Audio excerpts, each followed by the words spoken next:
Students, welcome to maths calculator. Start करते हैं question number 1 from exercise 5.2।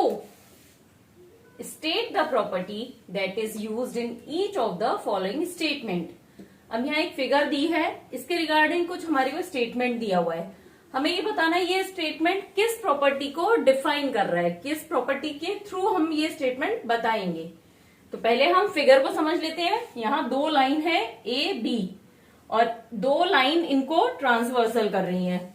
और ये जो फर्स्ट लाइन है इसमें हमारे को एंगल्स के नाम दिए हुए 1 2 3 4 5 6 7 8। अब फर्स्ट स्टेटमेंट क्या है?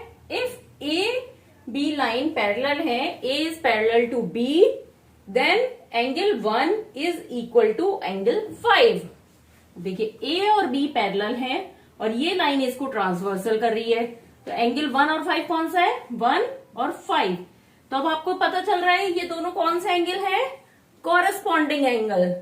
तो जब भी ये दोनों ट्रांसवर्सल किसी पैरेलल लाइंस को कट करता है तो जो कॉरेस्पॉन्डिंग एंगल है सेम साइड ऑफ ट्रांसवर्सल वो क्या होते हैं? इक्वल होते हैं। क्यों? क्योंकि ये दोनों लाइन आपस में पैरेलल हैं। तो कौन सी प्रॉपर्टी है यहाँ पे?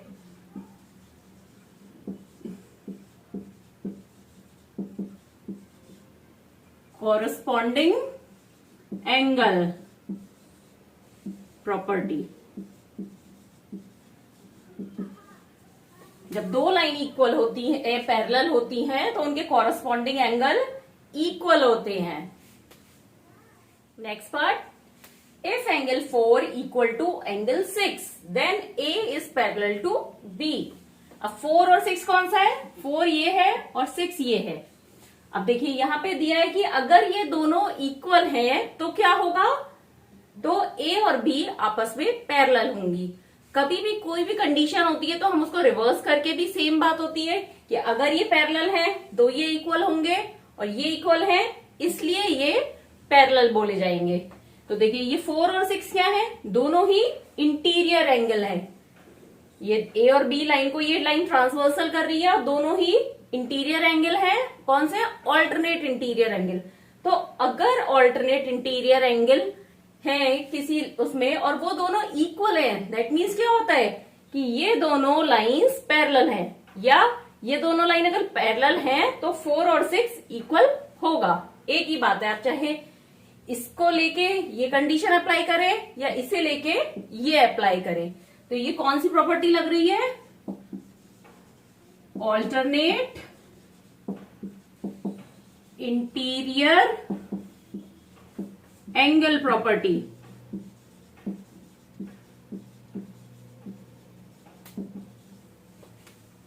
और इस प्रॉपर्टी को आप कैसे प्रूव कर सकते हैं, कैसे आपको समझ में आएगी? देखिए आपने इससे पहले पढ़ा था कॉरेस्पॉन्डिंग एंगल, तो यहाँ पे 6 का कॉरेस्पॉन्डिंग एंगल कौन सा है? 2।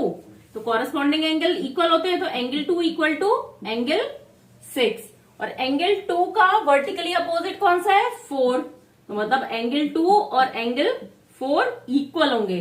तो दोनों ही इक्वल है 2 के, तो that means angle 4 is equal to angle 6। और ये दोनों एंगल क्या है? Alternate corresponding angle, alternate interior angle है, तो ये भी इक्वल होंगे। तो यहां प्रॉपर्टी लगी alternate interior angle property. Last part करते हैं।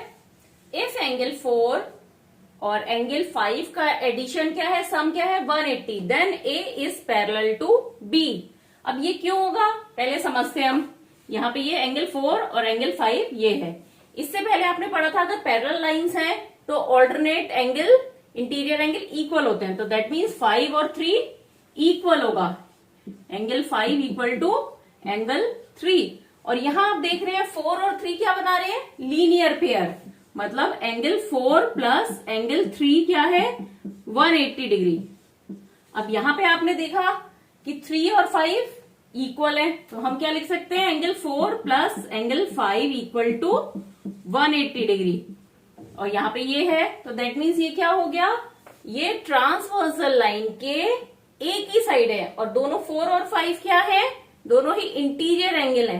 तो यहाँ पे पैरेलल लाइंस के लिए क्या प्रॉपर्टी हो गई? Interior angle of same side of the transversal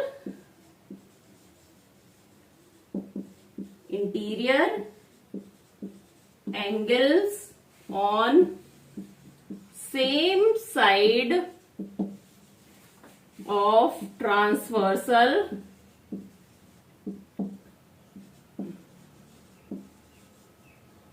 are. अब 180 डिग्री एंगल का एडिशन तो क्या हो गया, सप्लीमेंट्री।